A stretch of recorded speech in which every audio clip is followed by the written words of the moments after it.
Assalamualaikum warahmatullahi wabarakatuh. Innal hamdalillah nahmaduhu wa nasta'inuhu wa nastaghfiruh wa na'udzu billahi min syururi anfusina wa min sayyiati a'malina. Man yahdihillahu fala mudhillalah wa man yudlil fala hadiyalah. Asyhadu an la ilaha illallah wahdahu la syarikalah wa asyhadu anna Muhammadan abduhu wa rasuluh. Allahumma salli wa sallim wa barik ala nabiyyina Muhammadin wa ala alihi wa sahbihi wa man tabi'ahum bi ihsanin ila yaumiddin. Qala Allah Ta'ala fil Qur'anil Karim, ya ayyuhalladzina amanu taqullaha haqqa tuqatih wa la tamutunna illa wa antum muslimun, amma ba'd. Ma'asyiral muslimin wal muslimat, Bapak sekalian, jamaah salat subuh rahimanallah wa iyyakum. Alhamdulillah, kita bersyukur kepada Allah Subhanahu wa taala atas berbagai macam karunia yang Allah anugerahkan kepada kita. Di antara bentuk terbesar karunia Allah adalah Allah mudahkan bagi kita, bagi hamba-hambanya untuk menunaikan berbagai macam ketaatan, baik ketaatan yang sifatnya wajib atau ketaatan yang sifatnya sunnah, ketaatan di suatu maksa atau kemudian pada waktu-waktu yang memang tidak ada batasnya. Bapak Ibu sekalian rahimanallahu wa iyyakum, seperti biasa di kesempatan Ahad pekan kedua ini insyaallah kita akan mengambil ibrah dan pelajaran. Karena sebagaimana disebutkan oleh para ulama, di antara hal yang dapat menjaga keistiqomahan seorang hamba adalah ketika mereka mengambil ibrah dan pelajaran dari kisah-kisah, baik kisah-kisah yang telah terjadi di masa lalu atau kisah-kisah yang akan terjadi sebagaimana disebutkan di dalam hadis-hadis yang sahih.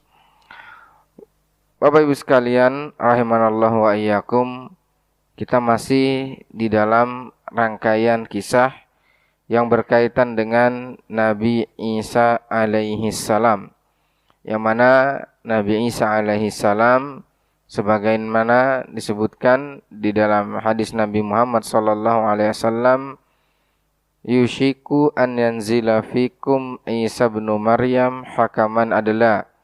Hampir Nabi Isa alaihi salam turun kepada kalian sebagai hakim yang adil, menunjukkan bahwasanya kelak Nabi Isa alaihi salam akan kembali turun ke muka bumi, bukan sebagai seorang nabi, akan tetapi sebagai hakama, yaitu hakim yang adil, pemimpin yang adil. Nah, setelah Nabi Isa alaihi salam turun kembali ke muka bumi, maka di sana nanti akan ada berbagai macam kejadian, sebagaimana disebutkan di dalam hadis yang sahih. Di antara kejadian-kejadian yang ada yaitu turunnya Dajjal, kemudian kita telah sampaikan hal tersebut, dan di antara peristiwa besar yang juga akan terjadi yaitu adalah khuruj Ya'juj wa Ma'juj, keluarnya Ya'juj dan Ma'juj. Keyakinan tentang keluarnya Ya'juj dan Ma'juj ini adalah satu rangkaian di antara tanda-tanda besar hari kiamat, yang mana nanti akan kita sebutkan beberapa dalil dan riwayatnya. Dan Ya'juj dan Ma'juj ini merupakan di antara fase-fase kejadian yang menunjukkan amat dekatnya terjadinya hari kiamat. Bahkan Allah Subhanahu wa taala menyebutkan di dua surat di dalam Al-Qur'an, di antaranya di surat Al-Kahfi, kemudian yang kedua adalah di surat Al-Anbiya. Bapak Ibu sekalian rahimanallahu wa iyyakum, sebelum kita masuk ke beberapa hal tersebut, maka kita akan sampaikan beberapa hal berkaitan dengan Ya'juj dan Ma'juj. Dikatakan oleh para ulama ya berkaitan dengan Ya'juj dan Ma'juj ini sebagaimana dikatakan oleh Al-Imam Ibnu Hajar Al-Asqalani bahwasanya beliau mengatakan Ya'juj dan Ma'juj ini termasuk dari kalangan manusia min dzurriyyati Adam wa Hawa alaihi wassalam, termasuk di antara keturunan Nabi Adam dan Hawa. Artinya min jinsil bashar, ya, masuk dalam kategori manusia. Jadi bukan jin, monster, ya. Seperti kita, karena kita adalah min jinsil bashar, termasuk dari kalangan manusia, keturunan Nabi Adam, maka ya begitulah nanti Ya'juj dan Ma'juj itu ada. Maka dikatakan oleh Imam Hajar Al-Asqalani annahum min dzurriyyati Nuh wa Nuhun min dzurriyyati Hawa qat'an, dan mereka adalah termasuk dari keturunannya Nabi Adam dan Hawa.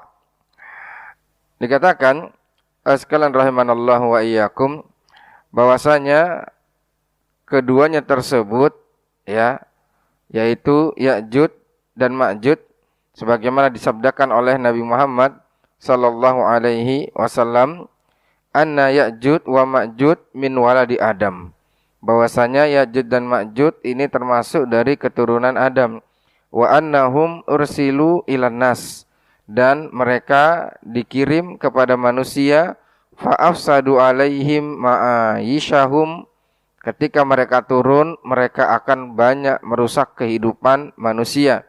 Walan yamuta minhum ahadun, salah seorang di antara mereka tidak akan mati illa taraka min dzurriyyatihi alfan fasaida, sampai memiliki keturunan 1000 lebih. Jadi mereka ini umumnya bisa mati kalau sudah memiliki keturunan anak cucu, cicit dan seterusnya sampai sekitar 1000. Oleh sebab itu disebutkan ya oleh Rasulullah sallallahu alaihi wasallam ya bahwasanya Nabi Muhammad sallallahu alaihi wasallam bersabda di dalam hadis yang dikeluarkan oleh Al-Imam Al-Bukhari dari sahabat Abi Sa'id Al-Khudri, Rasulullah sallallahu alaihi wasallam bersabda, Allah taala berfirman, ya Adam fayaqulu labbaika wa sa'adaik, ya Allah aku penuhi panggilanmu, wal khairu fi yadaik, dan kebaikan itu ada pada kedua tanganmu. Kemudian fayaqulu akhrij ba'san nar, keluarkan rombongan manusia penghuni neraka. Maka kemudian dikatakan wama ba'sun nar, apa yang dimaksud rombongan penghuni neraka? Maka dikatakan qala min kulli alfin tis'umi'atin wa tis'atun wa tis'ina tis'atan wa tis'ina, bahwasanya dari setiap 1999-nya masuk neraka. Jadi sekalian rahimanallahu yakum, akan datangkan sekelompok manusia yang mana setiap 1000 orang yang masuk surga hanya 1. 999-nya akan masuk ke neraka. Kemudian fa indahu yasyibus shaghir, maka mendengar hal tersebut anak kecil tiba-tiba beruban. Artinya menunjukkan kalau seandainya saat itu ada anak kecil mendapatkan firman dari Allah, keputusan dari Allah per 1999-nya masuk neraka, maka manusia panik, ya manusia ketakutan. Kalau seandainya yang takut itu adalah anak kecil, maka tiba-tiba anak kecil itu berubah jadi ubanan. Wa tada'u kullu dzati hamlin hamlaha, maka pada saat itu manusia banyak yang tiba-tiba ibu hamil yang tiba-tiba apa Pak? Ya, keguguran. Ya, karena ketakutan dan kepanikannya. Wa taranna sukara wa mahum bisukara. Dan kalian melihat banyak manusia itu mabuk, tapi hakikatnya mereka tidak mabuk. Walakinna azaballahi syadid. Tetapi azab Allah itu perih. Sekalian rahmanakum ini. Makanya kejadian di fase-fase hari kiamat itu benar-benar kejadian yang mengerikan, kejadian yang memilukan, kejadian yang menakutkan. Sampai Nabi Muhammad SAW bersabda, yub'atsun nas hufatan uratan ghurla. Manusia dibangkitkan dalam keadaan tidak berpakaian, tidak berkhitan, dan tidak mengenakan sandal. Ditanya oleh Aisyah, ayan zuru ba'duna ba'do. Ya Rasul, itu gimana kejadiannya? Manusia dikumpulkan semuanya tanpa ada sehelai kain pun, tanpa ada khitan, dan tanpa memakai sandal. Ya, mungkin kalau orang nanya, Ustaz, kalau di sampingnya Miss Universe gimana gitu. Nah, maka kata Rasul, al-amru asyad. Ya, bahwasanya perkaranya itu lebih parah dan lebih perih dari itu. Orang sudah tidak mampu lagi untuk menengok kanan dan kiri, seluruhnya memikirkan kondisi jiwanya masing-masing. Yang kecil tiba-tiba berubah, yang hamil bisa keguguran, yang kemudian mabuk seperti ada orang yang seperti mabuk. Kemudian dikatakan fa ayyuna dzalikal wahid, kita itu posisinya di mana dari yang satu orang? Ya, kalau setiap di 1000 orang kemudian satu yang masuk surga. Ya, kita persentasenya, kesempatannya di mana, Pak? Ya, seperti itu. Nah, maka kemudian Nabi melanjutkan, absyiru, kabar gembira dari kalian. Yang dimaksud dengan 1/1000, fa inna minkum rajulan, dari kalian satu orang yang 999-nya itu Ya'juj dan Ma'juj. Menunjukkan volume mereka, jumlah mereka itu luar biasa banyaknya. Ya, jumlah mereka ini luar biasa banyaknya. Makanya kalau dikatakan ya, bahwasanya Masya Allah Pak ya, ini jumlah mereka. Makanya kejadian fase menjelang hari kiamat, Allah benar-benar akan menampakkan kuasanya. Yang sebelumnya itu mungkin tidak terfikirkan, atau yang sebelumnya itu akan bertanya-tanya bagaimana, seperti apa. Maka Allah akan menunjukkan benar-benar kebesarannya. Seakan-akan Allah ingin menuntaskan hujahnya di atas muka bumi. Anda, manusia sombong, manusia angkuh, yang sebelumnya disampaikan Al-Quran hadis, kalian gak percaya, kalian menolak logika kalian dan seterusnya ini. Allah keluarkan segala, ya, Allah keluarkan hal-hal yang besar. Hal yang besar tersebut ditunjukkan oleh Allah untuk membuat manusia merunduk, untuk membuat manusia sujud, untuk membuat manusia takut. Dajjal, kalau Dajjal, munculnya Dajjal belum ngefek juga, ya, munculnya Dajjal belum ngefek, maka kemudian setelah Dajjal ini Ya'juj Ma'juj. Kalau Dajjal bisa dibunuh sama Nabi Musa, Nabi Isa. Tapi kalau Ya'juj dan Ma'juj, Nabi Isa dan kaum muslimin, mereka nggak bisa ngadepin. Karena kenapa Pak? Jumlahnya seperti ini. Jadi ini membuat kalau manusia di titik ini takut, maka bersyukur.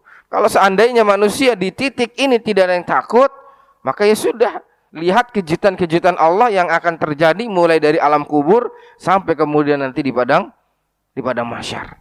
Nah, maka yang dimaksud 1000, ya, satu dari kita, sisanya dari mereka, menunjukkan bahwasanya jumlah Ya'juj dan Ma'juj ini begitu banyak. Nah, ma'asyiral muslimin rahimanallahu wa iyyakum, disebutkan di dalam di dalam riwayat bahwasanya Nabi Muhammad SAW sabda di dalam Musnad Ahmad, ya, dikatakan khotbah Rasulullah SAW. Nabi Muhammad SAW berkhutbah, wa huwa asibun isbahu min ladghati aqrabin, dan pada saat itu beliau sedang memerban jarinya karena disengat ya kelabang. Kemudian Nabi bersabda, innakum taqulun la adwa wa innakum la tazaluna tuqatiluna aduwan hatta ya'ti Ya'jud wa Ma'jud. Ya, sesungguhnya kalian akan senantiasa memerangi musuh-musuh kalian sampai kemudian datang kepada kalian Ya'jud dan Ma'jud. Artinya kaum muslimin mampu untuk memerangi musuh. Di berbagai macam belahan dunia saat ini kaum muslimin mampu untuk memerangi musuh mereka dari kalangan orang kafir. Kelak pun menjelang akhir zaman, kaum muslimin mampu untuk melawan orang-orang Yahudi bersama Nabi Isa dan Imam Mahdi. Mereka mampu untuk melakukan itu. Tapi ketika muncul Ya'jud dan Ma'jud, nggak sanggup. Ya, nggak sanggup. Kemudian Nabi menyebutkan sifatnya apa? Yaitu adalah aradul wujuh, wajahnya lebar. Sigharul uyun, kemudian matanya kecil. Ya, maka dikatakan oleh para ulama, mereka ini dari bangsa keturunan Turk, lebih miripnya, yaitu adalah Mongol. Seperti itu. Nah, sekarang rahimanallahum, ini beberapa hal yang disebutkan berkaitan dengan sifat-sifat fisik mereka. Adapun berkaitan dengan mereka, Allah Ta'ala berfirman di surat Al-Anbiya ya, ayat 92 dan 9 sampai 97 ya. Allah Ta'ala berfirman di 96 sampai 97. Allah Ta'ala berfirman, hatta idza futihat Ya'jud wa Ma'jud wa hum min kulli hadabin yansilun. Hingga apabila tembok Ya'jud dan Ma'jud dibukakan, mereka pun turun lari dengan cepat menuju turun dengan cepat dari seluruh tempat yang tinggi. Mereka meluncur. Ketika tembok yang Ma'jud dan Ma'judnya ini terbuka, mereka langsung biar gitu. Ya, kayak bocah sekolahan keluar dari kelas. Nah, kemudian setelah itu di dalam surat Al-Kahfi, yang mana di sini Allah Ta'ala menceritakan agak banyak. Ya, Allah Ta'ala berfirman di surat Al-Kahfi ayat yang ke-91. Allah berfirman, "Tsumma atba'a sababa." Dan demikianlah sesungguhnya kami mengetahui segala sesuatu yang ada pada Zulkarnain, kemudian dia menempuh suatu jalan. Kemudian setelah itu Allah Ta'ala berfirman, hatta idza balagha baina saddaini wajada min dunihima qauman la yakaduna yafqahuna qaula. Hingga ketika dia sampai di antara dua gunung, didapatkan di belakang kedua gunung itu suatu kaum yang hampir tidak memahami pembicaraan. Ya, artinya apa? Mereka berbicara, namun Zulkarnain enggak paham apa yang mereka bicarakan. Wallahu ta'ala bisawab, terlepas karena perbedaan bahasa atau bagaimana. Nah, kemudian qalu ya Zulkarnain inna Ya'jud wa Ma'jud mufsiduna fil ard fahal naj'alu laka kharjan ala an taj'al bainana wa bainahum sadda.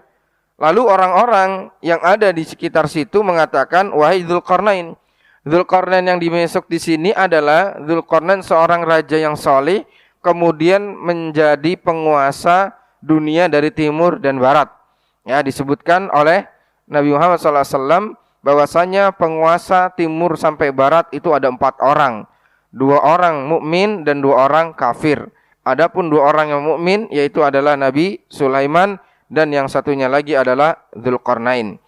Maka ya penduduk yang ada di situ mengatakan, wahai Zulkarnain, sesungguhnya Ma'jud dan Ma'jud itu makhluk yang senantiasa berbuat kerusakan. Jadi memang ya dikatakan oleh para ulama, dari sini ada isyarat sebelum datangnya Zulkarnain, Ya'jud dan Ma'jud itu memang sudah beregenerasi. Kemudian di antara kebiasaan mereka adalah merusak yang ada di muka bumi. Kemudian ya orang yang berbicara kepada Zulkarnain tadi mengatakan, maka bolehlah kami membayarmu imbalan agar engkau membuat dinding penghalang antara kami dengan mereka. Nah, ini yang disebut dengan apa? Tembok Ya'jud dan Ma'jud.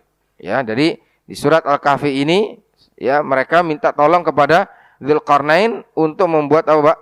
Ya, untuk membuat tembok antara dua gunung yang di sana Ya'juj dan Ma'juj tersebut disekap.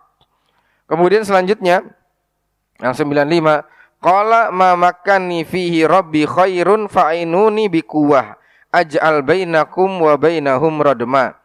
Maka kemudian Dzulqarnain mengatakan, apa yang dianugerahkan Tuhan kepadaku lebih baik daripada imbalanmu. Maka bantulah aku dengan kekuatan agar aku dapat membuat dinding penghalang antara kamu dengan mereka. Ya, maka kemudian setelah itu di ayat 96 Allah Ta'ala berfirman, atuni zubaral hadid, berilah kepadaku potongan-potongan besi. Ya, potongan-potongan besi diminta, hatta idza sawa bainas sadafaini qalan fuhu. Kemudian hingga potongan besi itu telah terpasang sama rata di kedua puncak gunung, ya, Dzulqarnain mengatakan, tiuplah api itu. Kemudian setelah itu, hatta idza ja'alahu nara qala atuni ufrik alaihi qitra. Ketika besi itu sudah memerah, dia pun berkata, berilah aku tembaga mendidih agar kutuangkan ke atas besi itu. Jadi, Bapak sekalian rahimanallahu yakum, 3 hal. Yang pertama ditutup dengan besi. Kemudian yang kedua dipanaskan sampai menjadi hitam. Kemudian yang ketiga adalah ditumpahkan dengan tembaga-tembaga mendidih untuk menjadi lapisan luarnya. Dan ini adalah tembok yang dibangun oleh Dzulqarnain. Kalau kita saat ini bikin tembok, bahannya masih apa? Ya, bahtako. Seperti itu. Nah, ya, kemudian bikin kalau untuk pojok-pojok itu apa namanya, kan ada sekarang tuh slup-slup itu dari apa, Pak? Ya, besi baja-baja seperti itu yang untuk proyek-proyek besar itu pun hanya beberapa bagian, Pak. Bayangin kalau sepanjang semuanya itu, Pak, besi baja. Dan tambah lagi kemudian dibakar sampai memerah, kemudian setelah itu ditimpa lapisan luarnya dengan apa, Pak? Dengan tembaga. Nah, ini adalah tembok yang besar dan ini menunjukkan tadi ya bahwasanya memang Dzulqarnain raja yang Allah anugerahkan kekuasaan ya di timur dan barat, dan ini menggambarkan kekuatan beliau. Nah, sekalian rahimanallahu. Kemudian Allah Ta'ala berfirman, famastata'u ayyadharuhu wa mastata'u lahu naqaba. Dan mereka Ya'juj Ma'juj tidak akan mampu mendakinya, dan mereka juga tidak akan mampu melubanginya. Ya, saking tingginya dan kemudian saking lebarnya. Sebagian orang mengatakan itu adalah tembok besar Cina. Namun Allah Ta'ala bisawab, dikatakan oleh para ulama bukan. Nah, ya, bukan, karena pernah disebutkan di dalam tafsir Ibnu Katsir di salah satu khalifah, ya, khalifah kaum muslimin. Waktu itu ada seorang rakyat mereka atau seorang dari mereka ya mendaki pegunungan, kemudian mendapatkan suatu tembok yang suatu tembok yang asing dan bentuknya itu menyerupai seperti yang ada di dalam Al-Qur'an. Maka kemudian dia menyebutkan kepada khalifah, kemudian dikatakan bahwasanya itu memang temboknya Ya'juj dan Ma'juj. Nah, cuman qadarullah waktu itu belum ada Google Map, Pak. Ya, jadi akhirnya belum bisa di-save itu tempatnya di mana. Nah, kemudian setelah itu Allah Ta'ala berfirman, qala hadza rahmatum mir rabbi fa idza jaa wa'du rabbi ja'alahu dakka wa kana wa'du rabbi haqqan. Kemudian Allah Ta'ala berfirman, dia Dzulqarnain berkata, ini adalah rahmat dari Tuhanku, maka apabila janji Tuhanku datang, dia akan meluluh lantahkannya, dan janji Tuhanku itu benar. Artinya apa? Dari sini Dzulqarnain mengatakan ini karunia dari Allah. Namun apabila keputusan Allah telah datang, suatu saat Ya'juj dan Ma'juj ini akan keluar, turun ke muka bumi. Nah,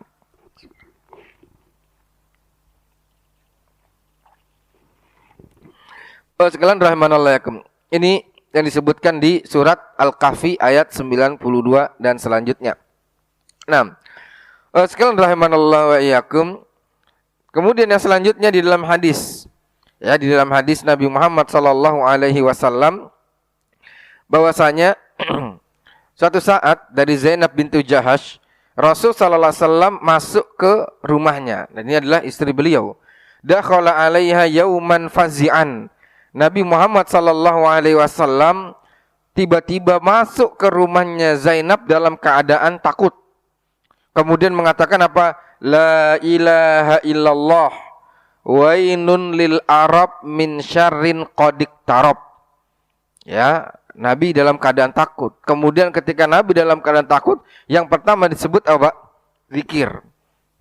Kemudian yang kedua, zikir yang dimaksud adalah la ilaha illallah. Dikatakan oleh Syekh Sulaiman bin Salimullah Ar-Ruhaili di dalam syarah beliau terhadap Kitabul Fitan wa Asyratus Sa'ah di dalam Sahih Muslim, beliau mengatakan dari sini menunjukkan ketika orang mengalami rasa takut atau ketika seorang ditimpa suatu musibah, maka perbanyaklah untuk berzikir.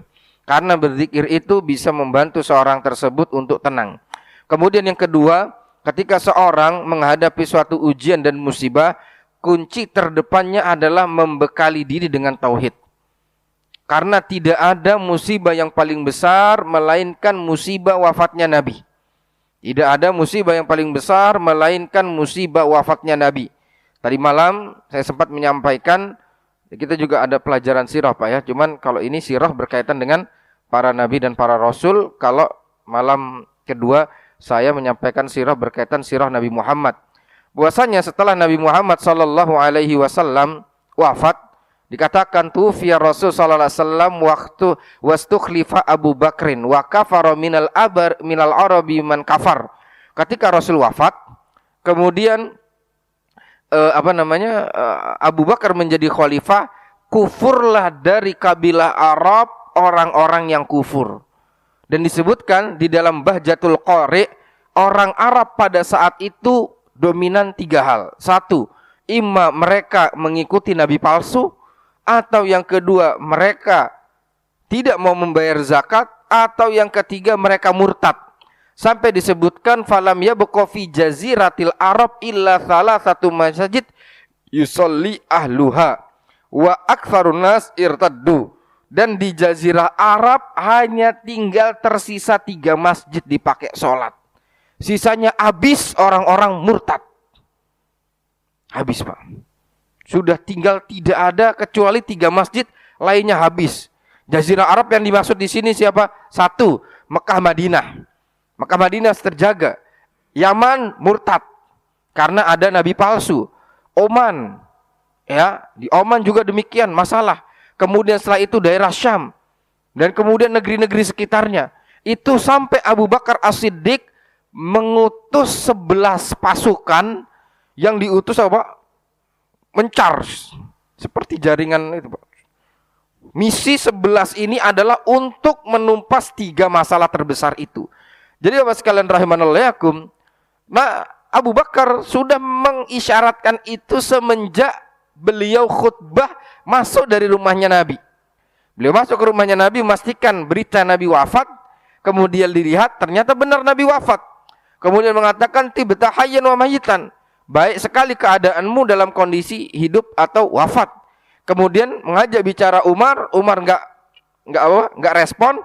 Kemudian berkhutbah di hadapan manusia, kemudian mengatakan ayyuhan nas, wahai sekalian manusia, man kana ya'budullah fa innallaha hayyun la yamut. Siapa seorang beribadah kepada Allah, ketahuilah Allah itu maha hidup dan tidak akan pernah mati. Wa man kana ya'budu Muhammadan fa inna Muhammadan qad mat. Barang siapa seorang menyembah Muhammad, ketahuilah beliau telah tiada. Saat itulah kemudian manusia semuanya Pak tersadar. Apa kata para ulama? Abu Bakar membawa titik yang urgen dulu, yaitu adalah mengembalikan hati manusia kepada keikhlasan, mengembalikan hati manusia kepada tauhid. Wa man kana ya'budullah. Siapa yang ibadah kepada Allah? Di sini Nabi Muhammad la ilaha illallah. Nah, maka kenapa orang Ya. Ketika ada musibah, orang jahiliyah darbul hudud, menampar-nampar pipinya, wasyakul juyub, merobek-robek pakaiannya, wada'a bid'awal jahiliyah, kemudian meratapi dengan ratapan jahiliyah. Kenapa tersebut? Patokannya tadi, yaitu kuncinya adalah karena memang orang jahiliyah enggak punya tauhid.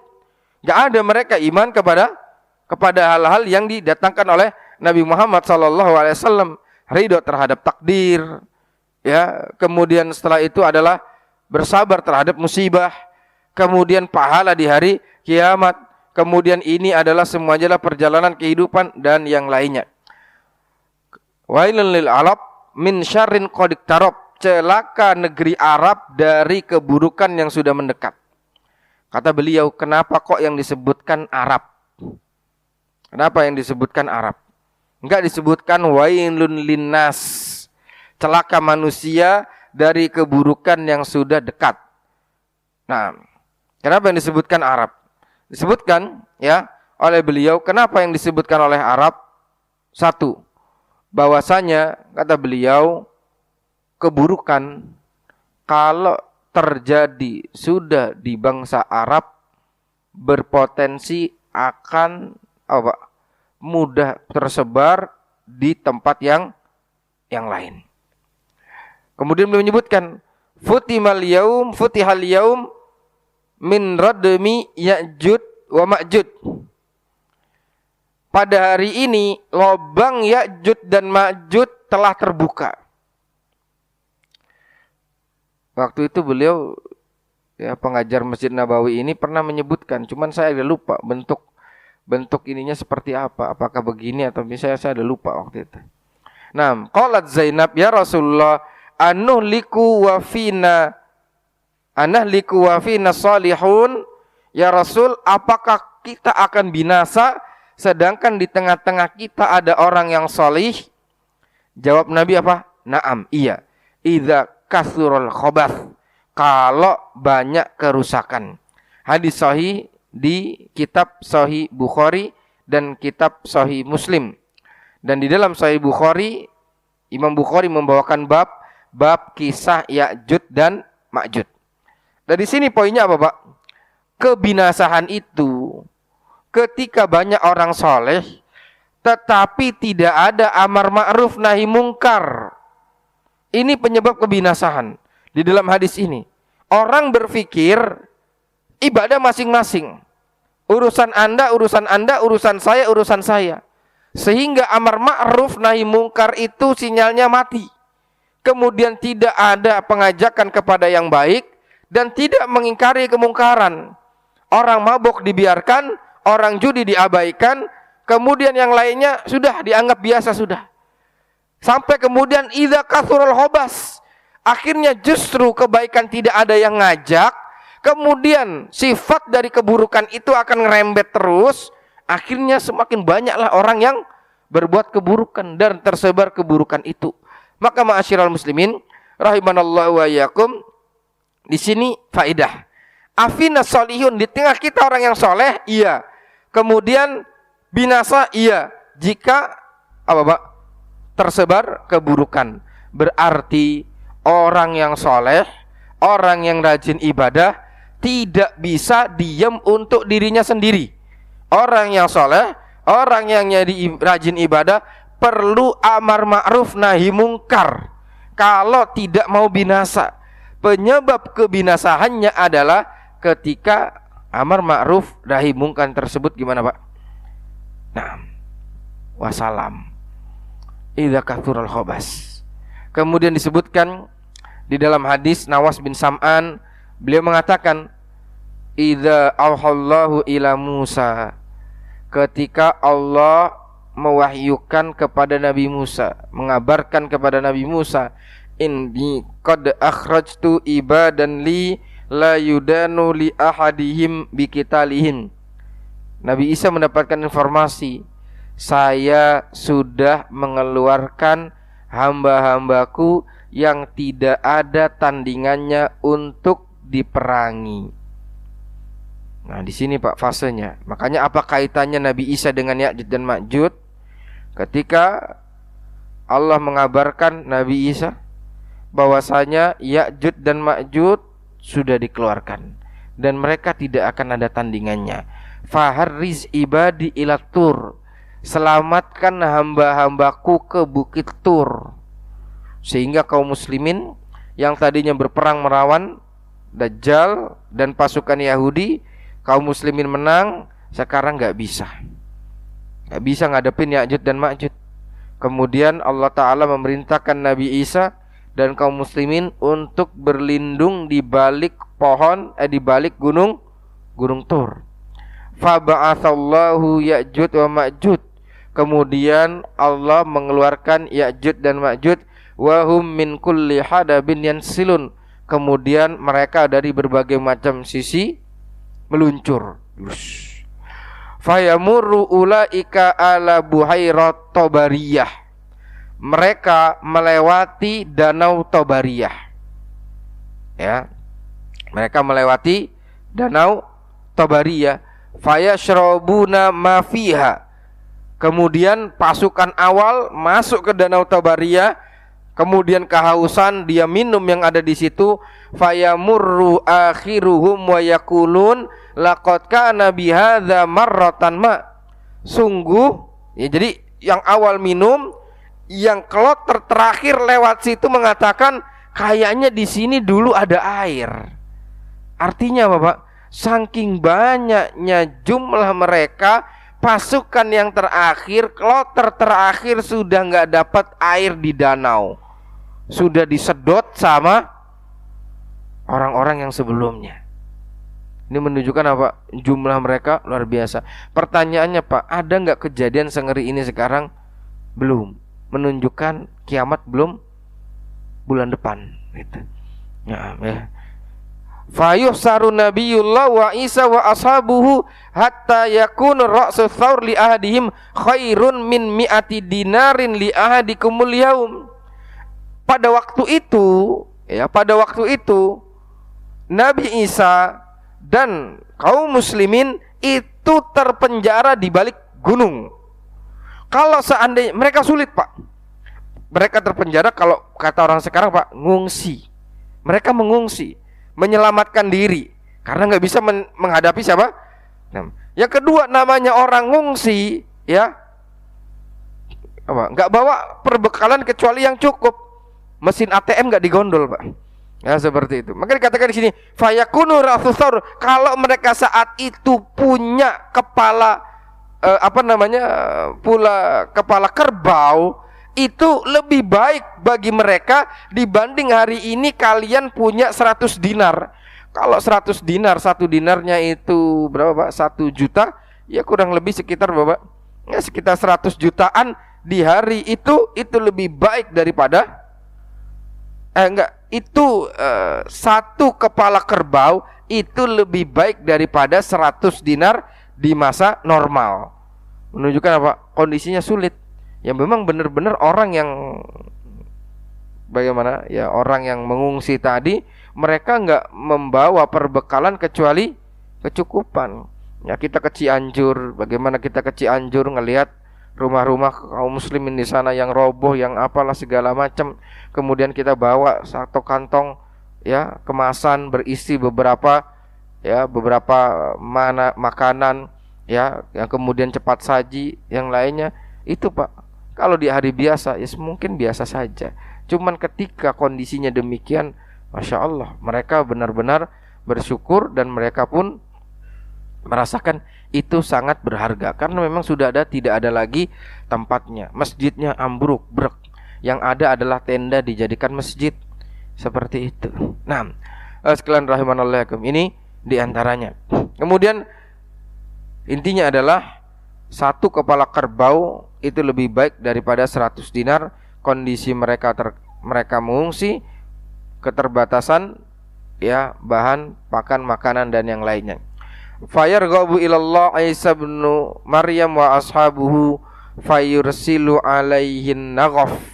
Kemudian setelah itu kaum muslimin dan Nabi Isa pun berdoa kepada Allah Ta'ala untuk memberikan pertolongan kepada mereka.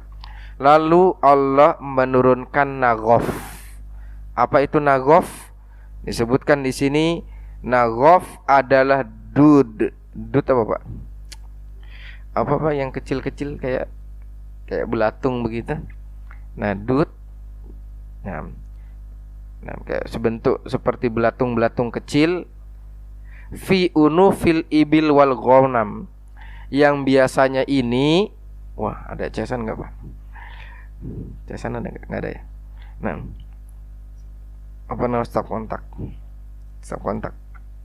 Nah, kemudian bangkai kambing, ya, bangkai hewan, biasanya itu kalau sudah jadi bangkai suka ada Pak belatung-belatungnya, seperti itu.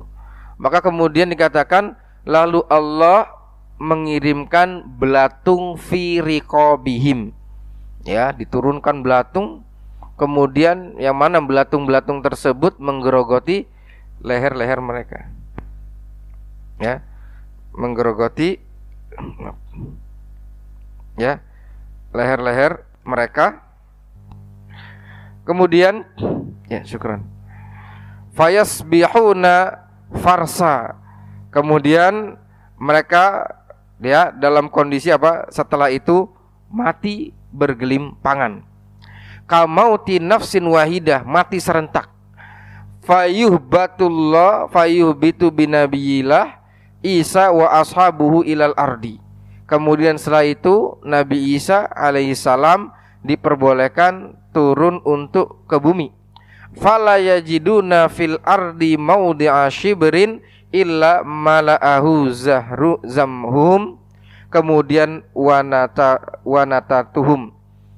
Apa yang terjadi setelah turun, ya, setelah turun ke bumi, ternyata bumi itu, daratan itu berisikan bangkai-bangkainya Ya'jud dan Ma'jud.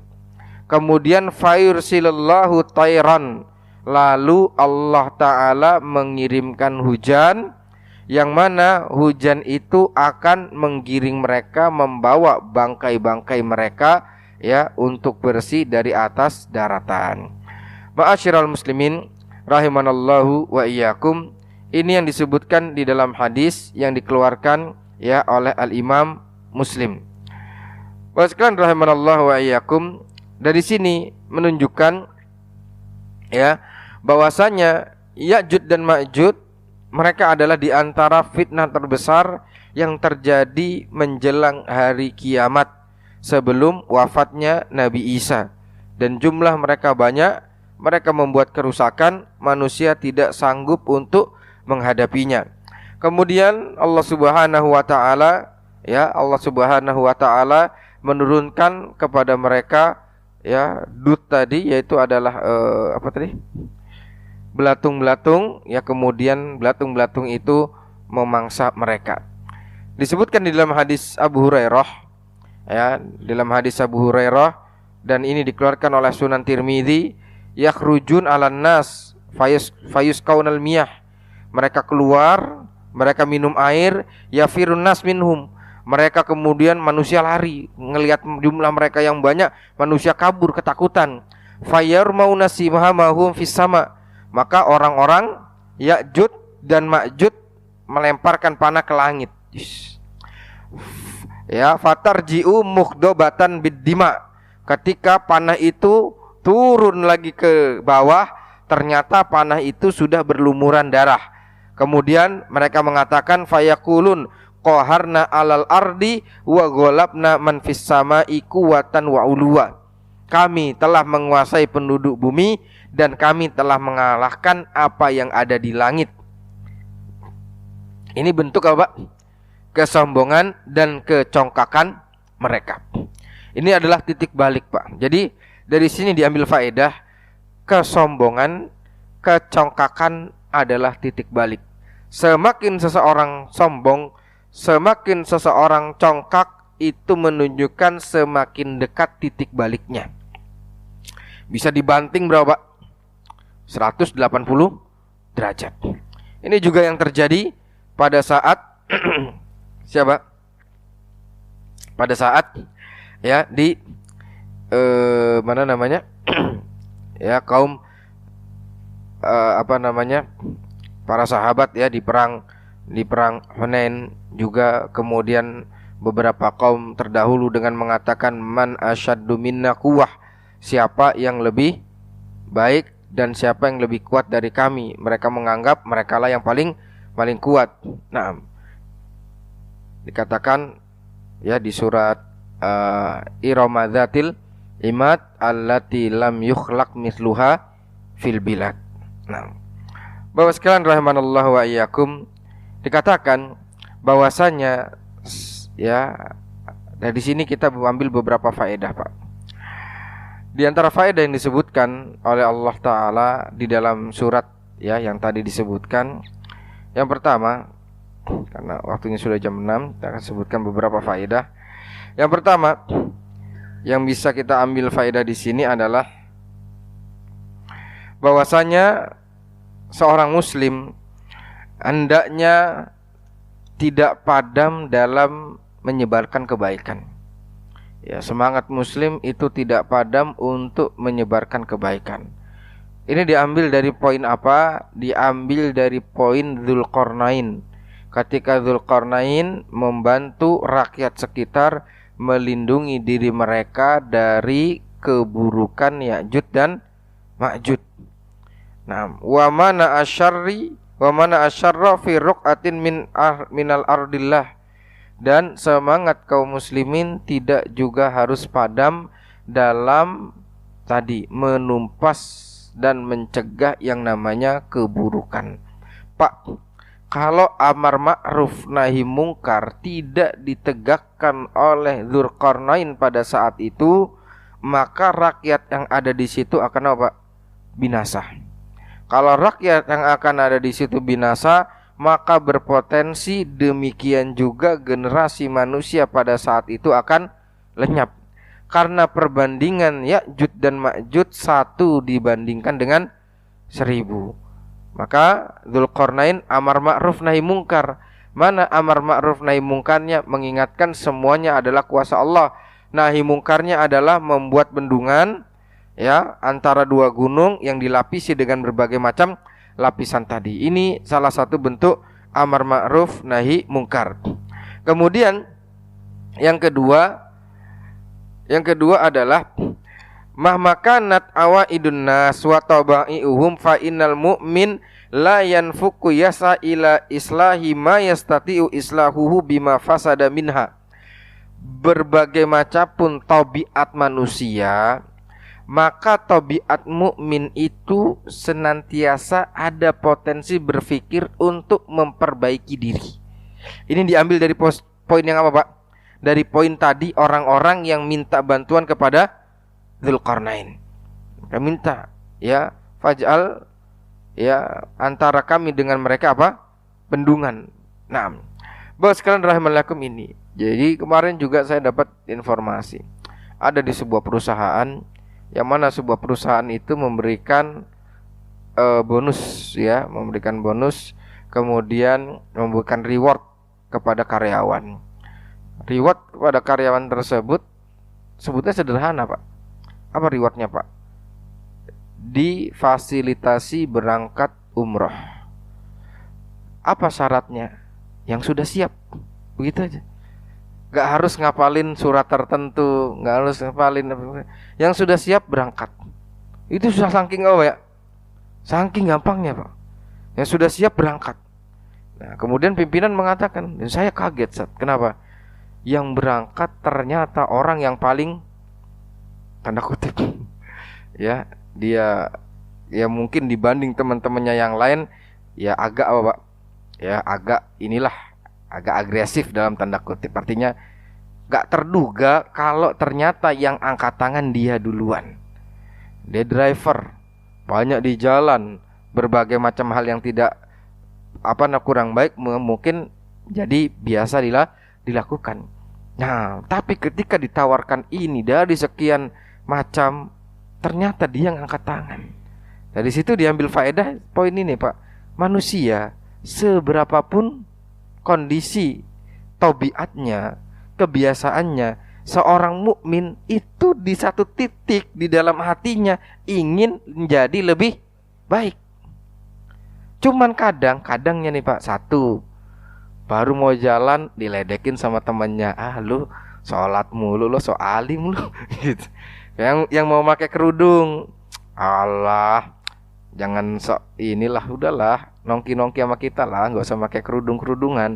Ya macam-macam Pak. Nah ini diantaranya. Dan kemarin saya ketemu demikian, saya ngeliat, Allah, mukanya seram, rambutnya belakang diikat, seperti itu. Kemudian ketika kita sampaikan beberapa pencerahan, alhamdulillah responnya baik. Tapi itu Pak, poinnya adalah ini Masya Allah, perusahaan ini baru berjalan berapa tahun. Mudah-mudahan Allah berikan keberkahan. Langsung difasilitasi, disampaikan ke saya, Ustaz programnya 8 orang, sekarang 2 dulu. 2 dulu syaratnya apa Pak? Yang mau saja. Gitu, kalau saya ditawarin gitu, Pak saya mau dong.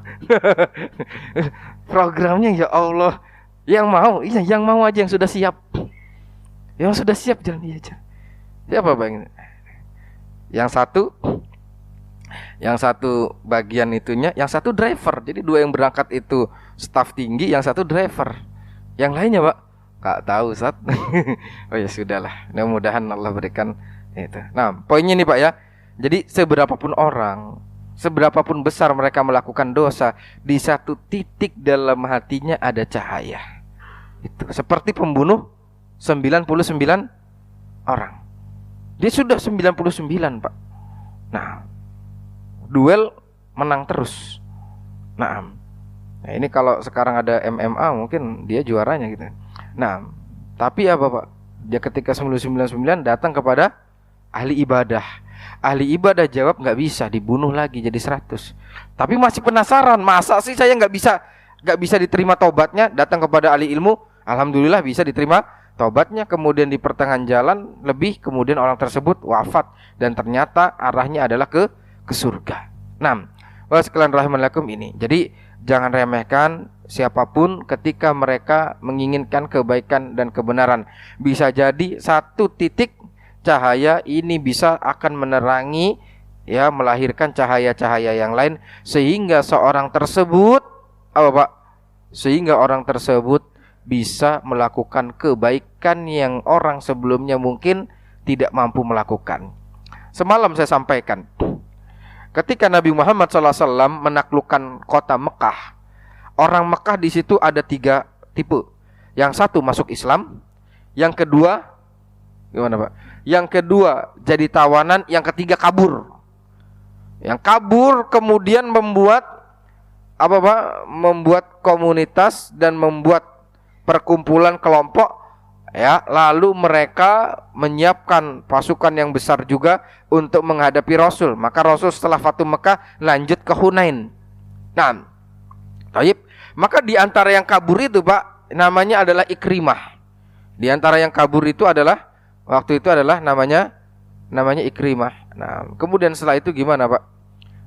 Ternyata Ikrimah meskipun pada saat penaklukan kota Makkah dia itu tidak masuk Islam, dia masuk Islamnya nanti belakangan. Ketika masuk Islam, Masya Allah, dia menjadi panglima. Ketika Rasul wafat, Abu Bakar menjadi khalifah.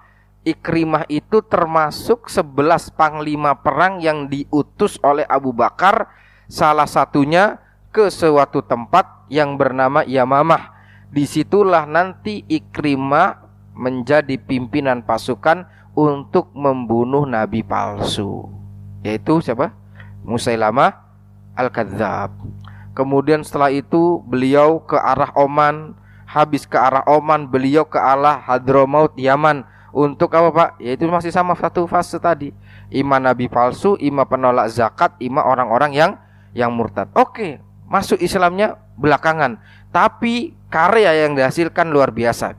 Saya masih ingat motivasi, ya, banyak kami dulu di bangku kuliah dengan satu bait syair. Bait syair itu mengatakan, wa inni wa in kuntul akhira zamanuhu la'atin bima lam tastati'hul awailu. Saya meskipun datangnya belakangan, saya akan datang dengan sesuatu yang gak akan pernah dibahas, yang gak akan pernah mampu dibawa oleh para pendahulu. Oke, saya bisa datang belakangan nggak apa-apa. Tapi saya datang belakangan bawa dengan sesuatu yang orang-orang awal-awal itu nggak mampu bawa. Ibaratnya di sini Pak, ya. Ibaratnya di sini kita ada apa? Kurban. Malam satu, malam Amin, hewan kurban sudah apa Pak? Ya sudah berkumpul ya, ada sapi, ada kambing. Tiba-tiba menjelang pemotongan, habis sholat ada kemudian truk datangin sapi yang paling gede, yang kayak di YouTube gitu lah. Yang 1 ton gitu. Wah, ini contohnya ya, contoh sederhananya gitu. Orang mungkin bisa datang belakangan. Orang mungkin bisa hijrahnya belakangan. Orang mungkin bisa tobatnya belakangan. Tapi ketika mereka hijrah, ketika mereka tobat, maka luar biasa yang bisa mereka lakukan. Nah, sekalian rahimahullah, ini yang sampaikan. Intinya sekalian rahimahullah, yaitu adalah jangan remehkan potensi kebaikan di diri kita. Kalau seandainya itu tadi orang yang tobat belakangan demikian, maka bisa juga orang yang sudah tobat hijrah sebelumnya untuk berbuat demikian. Sehingga masing-masing kita memiliki potensi untuk berbuat baik dan menjadi lebih baik. Nah, buat sekalian rahimahullah, mungkin ini dulu yang saya sampaikan. InsyaAllah nanti kita akan sampaikan pada kesempatan yang lain, ya, lanjutan dari kisah-kisah kenabian dan yang ada di sekitarnya. Nah, Allah Ta'ala misal.